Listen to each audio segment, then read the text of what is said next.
لبيك اللهم لبيك لبيك لا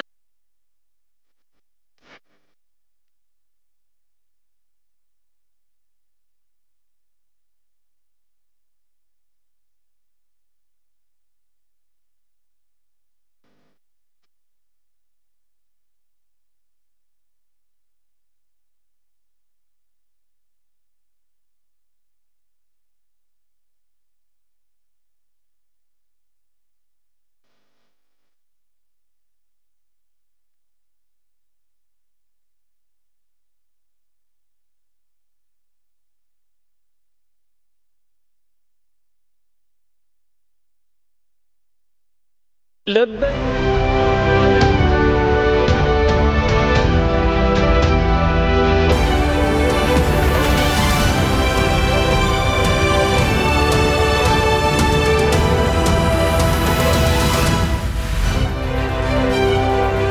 Jutaan calon jemaah haji mulai bergerak menuju Padang Arafah.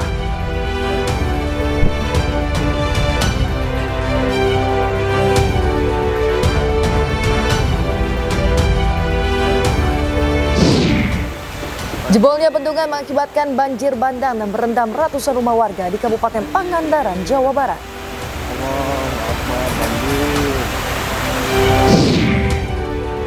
Jelang laga melawan Cina, pelatih timnas Indonesia Patrick Kluivert optimis bisa menaklukkan The Dragons.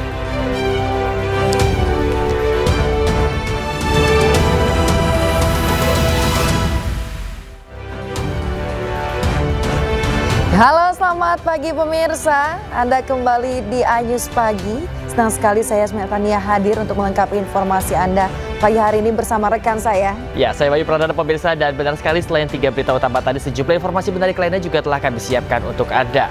Dan pemirsa, inilah Anyus Pagi selengkapnya untuk Anda.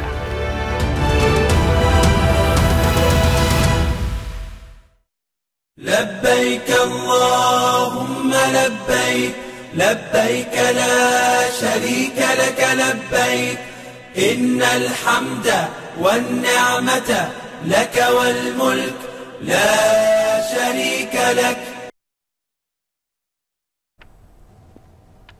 Ya pemirsa, jelang puncak haji tanggal 8 Zulhijjah 1446 Hijriah yang bertepatan dengan hari Rabu 4 Juni 2025, jutaan calon jemaah dari penjuru dunia termasuk ribuan jemaah calon haji Indonesia mulai bergerak menuju Padang Arafah untuk melaksanakan prosesi wukuf yang akan berlangsung pada 9 Zulhijjah.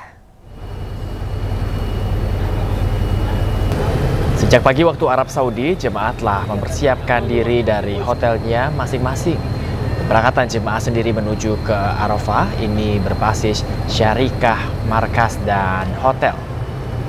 Sejumlah petugas disiapkan melayani jemaah saat proses pemberangkatan, mulai dari memastikan jemaah naik bus yang sesuai hingga memberikan arahan kepada jemaah lansia atau yang memiliki kebutuhan khusus. Setibanya di Arafah, nantinya jemaah akan menempati tenda-tenda yang telah disiapkan dan tidak keluar tenda pada pukul 10 hingga 16.00 dikarenakan suhu ekstrim yang diperkirakan hingga 50 derajat Celcius. Dan pemirsa, jemaah diminta mengisi waktu dengan ibadah seperti berzikir, tadarus, serta mengerjakan amalan-amalan sunnah lainnya.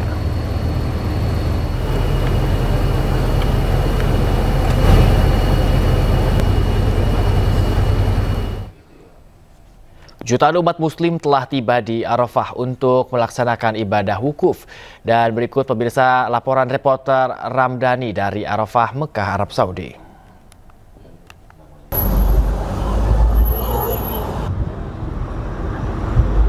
Perjalanan dari Mekah menuju Arafah merupakan salah satu momen penting dalam rangkaian ibadah haji. Ribuan bis mulai bergerak sejak pagi waktu Arab Saudi untuk mengangkut jamaah menuju Padang Arafah, tempat dilaksanakan wukuf. Suasana terasa hikmat namun tertib dengan pengaturan rapi oleh otoritas Arab Saudi. Meski jarak antara Mekah dan Arafah relatif dekat, perjalanan bisa memakan waktu cukup lama karena padatnya lalu lintas dan pengamanan diketat di sepanjang jalur. Dalam perjalanan tersebut, aparat kepolisian melakukan beberapa kali pengecekan di titik-titik tertentu. Setiap bis diperiksa untuk memastikan hanya jamaah pemilik kartu nusuk yang dapat melanjutkan perjalanan ke Arafah. Langkah ini merupakan bagian dari sistem keamanan dan pengawasan pemerintah Arab Saudi untuk memastikan kelancaran dan keselamatan ibadah haji. Nantinya, setiba di Arafah, para jamaah langsung diarahkan ke tenda masing-masing yang telah disiapkan berdasarkan kafilah. Jamaah juga dilarang keluar tenda pada pukul 10 pagi hingga 16 sore waktu setempat saat puncak wukuf berlangsung. Hal ini dilakukan untuk menjaga kesehatan jamaah dari paparan panas ekstrim yang bisa mencapai lebih dari 50 derajat Celcius. Pihak penyelenggara juga terus meningkatkan jamaah atau mengingatkan jamaah agar tetap menjaga kondisi tubuh dengan memperbanyak minum air, memakai pelindung kepala seperti payung, serta tidak beraktivitas di luar ruangan tanpa keperluan mendesak. Ya, pemirsa, saat ini telah tergabung bersama jurnalis iNews Armidian Kurniawan untuk menceritakan kondisi terkini jelang wukuf di Arafah. Selamat pagi waktu Indonesia, Armi, seperti apa situasi di sana saat ini? Ya, selamat pagi Yasmin. Baik pemirsa, saat ini saya berada di Padang Arafah. Para jamaah haji Indonesia secara bertahap telah tiba di Arafah hari ini sejak tadi siang waktu Arab Saudi. Saat ini di sini di Padang Arafah waktu menunjukkan pukul 00:21 atau 4 jam lebih lambat dibanding Indonesia waktu bagian barat. Jamaah berangkat dalam 3 gelombang kemarin. Gelombang pertama berangkat pukul 7 sampai pukul 11 waktu Arab Saudi. Lalu gelombang kedua jam 11 sampai pukul 16. Dan yang ketiga sore tadi pukul 16 sampai 21 atau 3 jam yang lalu sudah tiba di Padang Arafah untuk gelombang yang terakhir. Untuk yang tiba siang tadi merupakan jemaah yang berangkat pagi kemarin sekitar pukul 7.30 waktu Arab Saudi. Seluruh jemaah saat ini bermalam di Arafah. Mereka akan menunggu waktu wukuf di Arafah yang jatuh pada zuhur nanti atau besok nanti siang pada Kamis 5 Juni 2025. Dan fasilitas di sini di Padang Arafah ini bagi jamaah haji reguler, menurut beberapa jamaah yang iNews Media Group temui tadi, cukup membuat mereka merasa nyaman. Seperti seorang jamaah yang tadi ditemui bernama Bambang Aliwibowo, dia anggota dari Kafilah 37 yang berangkat dari sektor 5 Mekah, mengaku sangat bersyukur tahapan proses hajinya sudah sampai di Arafah. Dan dia berharap semua tahapan ibadah hajinya lancar dan mabrur. Rasa bahagia juga dirasakan jamaah dari embarkasi Banten, Yasmin. Namanya Jumaidi. Dia senang karena selama berada di Arab Saudi, berbagai fasilitas yang disediakan panitia, baik dari Indonesia maupun Arab Saudi, cukup membuat ibadahnya lancar dan nyaman sejak masuk dari Jeddah hingga Mekah dan saat ini berada di Padang Arafah. Yasmin. Ya, baik, kita doakan bersama-sama semoga untuk ibadah hari ini dapat berjalan dengan lancar. Terima kasih rekan Armidian Kurniawan melaporkan langsung dari Mekah, Arab Saudi. Selamat bertugas kembali. Ya, pemirsa, kita akan kembali melihat suasana menjelang puncak ibadah haji, di mana seluruh jemaah haji termasuk jemaah calon haji Indonesia bergerak ke Arafah untuk wukuf. Ya, pemirsa, sebelumnya pada Rabu 4 Juni 2025 atau di hari kemarin, jemaah haji ini telah diberangkatkan dari Mekah ke Arafah secara bertahap menggunakan bus yang disediakan oleh pemerintah Arab Saudi dan juga Kementerian Agama RI. Dan bagi jemaah yang sakit ataupun memiliki keterbatasan fisik, disiapkan layanan safari wukuf untuk menggunakan ambulans agar mereka ini tetap dapat melaksanakan wukuf meskipun dalam kondisi khusus.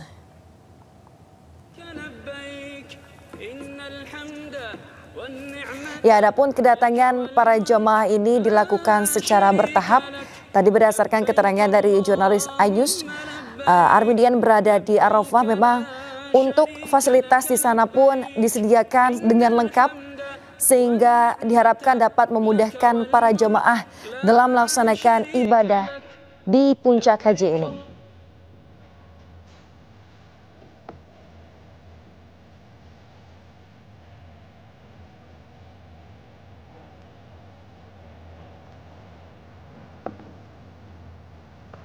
Ya, setelah wukuf selesai pada sore hari nanti jemaah ini akan melanjutkan perjalanan ke Muzdalifah. untuk bermalam atau mabit, kemudian menuju Mina untuk melaksanakan rangkaian ibadah selanjutnya termasuk lontar jumroh.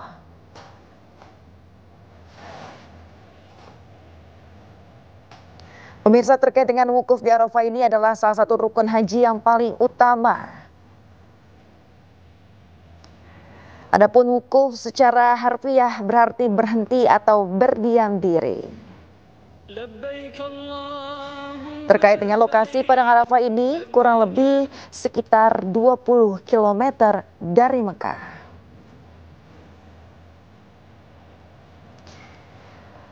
Jadi para jemaah haji ini akan melakukan sejumlah tahapan ibadah begitu ya.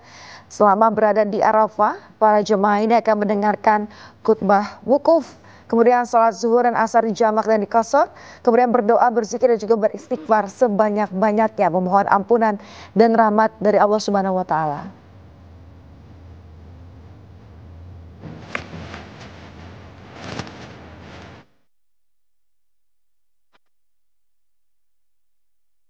Labbaik Allahumma labbaik. Perayaan Idul Adha pemirsa tidak lepas dari ritual kurban pemirsa. Dan sapi jenis limusin dengan bobot 1,2 ton dibeli Presiden Prabowo di Kota Cimahi, Jawa Barat. Sapi ini nantinya akan dijadikan kurban Idul Adha dan dibagikan kepada masyarakat.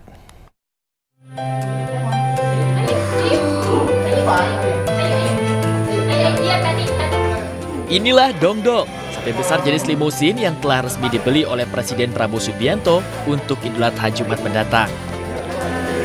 Sapi dengan bobot 1,2 ton ini dibeli Presiden Prabowo dengan harga 120 juta rupiah. Tak main-main, di balik badannya yang besar, Dongdong juga memerlukan perawatan yang ekstra. Untuk pakannya saja, peternak bisa menghabiskan 1,5 juta rupiah per bulannya. Setiap harinya, Dongdong diberikan makanan konsentrat 10 kg dan rumput. Berkat kegigihannya dalam merawat si Dongdong, dari awalnya di umur 3 tahun hanya 600 kg, kini Dongdong di usia 5 tahun telah menjadi 1,2 ton. Perawatan sendiri tadi apa yang disampaikan juga sama Pak Wali Kota, kalau di sini itu makanannya hampir pakai silase atau fermentasi, baik dari konsentratnya, karena kalau saya pakai konsentrat, ini terus terang aja, konsentrat untuk sapi penggemukan Brahma Cross atau BX dari Pedlot. Terus juga rumputnya di sini jarang sekali kalau lihat, cuma dikasihnya sedikit. Jadi satu kali makan itu rumputnya hanya 1 jolang ya untuk pakannya. Tapi sehari itu konsentratnya udah lebih dari 10 kilo. Dengan bobot yang besar, sapi ini diharapkan dapat menjadi berkah bagi masyarakat setempat pada Hari Raya Idul Adha. Mengucapkan terima kasih kepada Bapak Presiden Republik Indonesia, Bapak Prabowo Subianto yang telah memberikan bantuan seekor sapi yang sangat besar dengan berat 1,2 ton. Mudah-mudahan ini bermanfaat untuk masyarakat Kota Cimahi. Sapi yang dibeli Presiden ini akan disumbangkan ke warga Kota Cimahi sebagai bantuan kemasyarakatan. Rencananya Dongdong akan dikurbankan di Masjid Alun-Alun Kota Cimahi pada Idul Adha mendatang. Dari Cimahi, Jawa Barat, Yuwono, A-News melaporkan. Pemirsa, ada yang unik dari cara seorang warga negara Austria merawat sapi kurban miliknya di Purbalingga, Jawa Tengah. Tidak hanya diberi makan dan juga dirawat secara fisik pemirsa, sapi-sapi tersebut juga diperdengarkan dengan musik klasik setiap hari. Ya, terapi musik klasik ini dipercaya membuat sapi lebih rileks, tidak stres dan juga berdampak pada kenaikan bobot tubuhnya. Dan berikut liputan selengkapnya.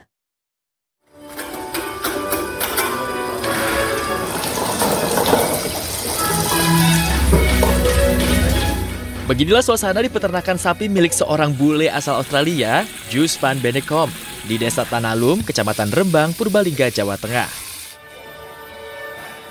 Bersama Yuli, sang istri, Jus merawat sapi kurban dengan penuh kasih sayang. Mereka bahkan memijat badan sapi, memotong kuku, hingga menyemprot luka untuk menjaga kesehatan hewan ternaknya.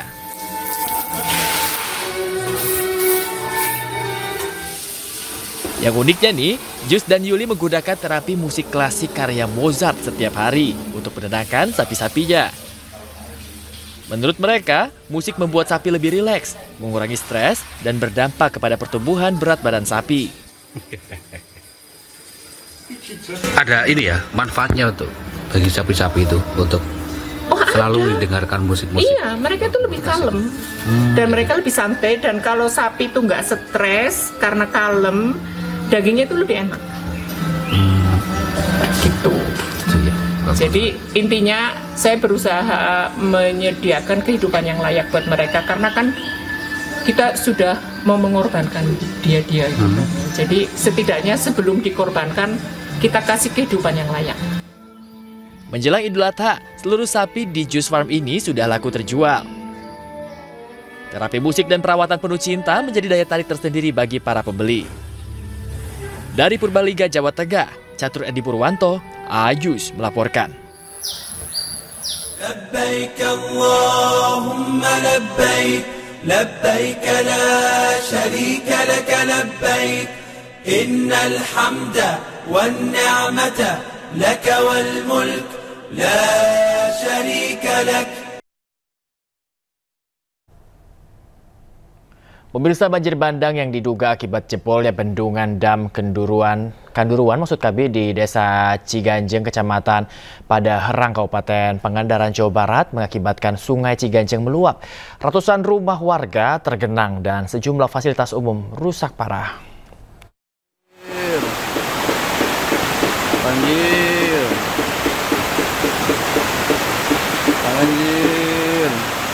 Allahu Akbar, banjir. Luapan air secara tiba-tiba menggenangi permukiman warga di Desa Ciganjeng, Padaherang, Pangandaran.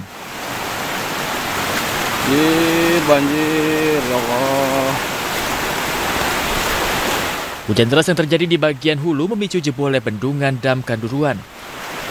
Kedaya Allah, kebanjiran. Air dari Sungai Ciganjeng yang meluap menggenangi rumah-rumah warga serta lahan persawahan.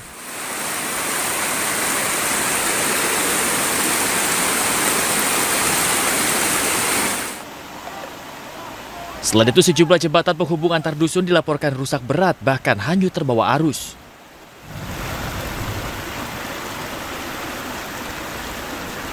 Saat ini akibat banjir bandang yang terjadi di Desa Ciganjeng itu memakan korban sekitar 170 rumah karena luapan air dari Sungai Ciganjeng dikarenakan curah hujan yang tinggi dari gunung.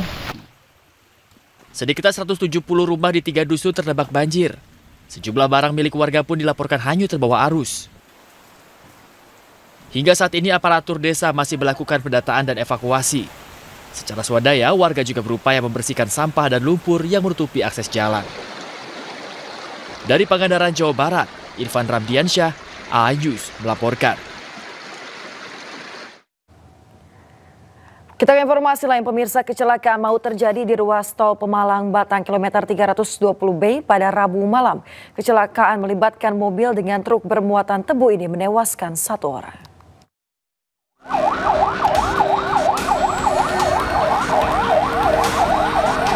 Video amatir memperlihatkan pasca kecelakaan terjadi di kilometer 320B, ruas tol Pemalang Batang, wilayah Kecamatan Ampel Gading, Kabupaten Pemalang, Jawa Tengah pada Rabu malam. Kecelakaan bermula saat sebuah mobil melaju dari arah Semarang menuju Jakarta berusaha menyalip. Namun naas, saat menyalip mobil menabrak bagian belakang truk bermuatan tebu. Akibatnya 5 orang penumpang mobil menjadi korban. 1 korban meninggal dunia di tempat dan 4 lain mengalami luka-luka. Sendiri dibawa ke rumah sakit Islam Atlas Pemalang berjumlah 5 pasien yang terlibat kecelakaan. Untuk 1 orang di tempat, untuk 2 orang dalam perawatan, yang 1 karena mengalami luka berat dirawat di ruang intensif, yang 1 mengalami luka ringan dirawat di ruang rawat biasa, dan 2 orang dalam keadaan stabil diperbolehkan keluar. Kendaraan Terios akan berpindah ke jalur kiri, namun 1 arah di depannya melintas kendaraan truk sehingga terjadi kecelakaan karena jarak yang terlalu dekat. Kejadian kecelakaan ini masih ditangani Satlantas Polres Pemalang. Dugaan awal kecelakaan terjadi akibat sopir mobil mengebut dan kurang hati-hati saat berkendara. Dari Pemalang, Jawa Tengah, Suryono Soekarno, Ayus melaporkan. Pemirsa, diduga sopir mengantuk, sebuah mobil travel syarat penumpang menabrak dump truck di kilometer 243 ruas tol Kanci Pejagan, Kabupaten Brebes, Jawa Tengah. Akibatnya pemirsa, sejumlah penumpang mengalami luka-luka karena terjepit bodi mobil yang ringsek. Masih banyak korban, ada yang kegencet, banyak ibu-ibu yang kegencet. Pak, maju Pak, maju Pak! Sebuah mobil travel tujuan Jakarta Demak yang berisi 6 orang penumpang ringsek setelah menabrak dump truck di lajur A kilometer 243 ruas tol Kanci Pejagan. Dalam video amatir warga, sejumlah penumpang yang terluka panik keluar kendaraan, bahkan beberapa penumpang lainnya terjepit di dalam kendaraan. Menurut salah satu penumpang, mobil tiba-tiba oleng dan menabrak dump truck di depannya saat hendak mendahului kendaraan dari lajur kiri. Diduga sopir bernama Yahya itu mengantuk saat berkendara. Pas kejadian jenengan tidur. Bau-bau udah kejadian aja, jadi kaget ya. Itu gimana Pak? Nabrak kendaraan di depan atau gimana? Yang Bapak lihat. Di sini ya kalau kita lihat cuma ada ban aja, ban sama truk aja udah. Masih nabrak. Sejumlah penumpang yang terluka langsung dibawa ke instalasi gawat darurat RSI Mutiara Bunda, Tanjung Brebes. Dari 6 penumpang, 2 diantaranya menjalani rawat inap akibat mengalami patah tulang, sementara 4 orang lainnya mengalami luka ringan. Pasien yang masuk 6 dengan hasil 2 pasien yang dirawat inap dan 4 pasien yang dirawat jalan.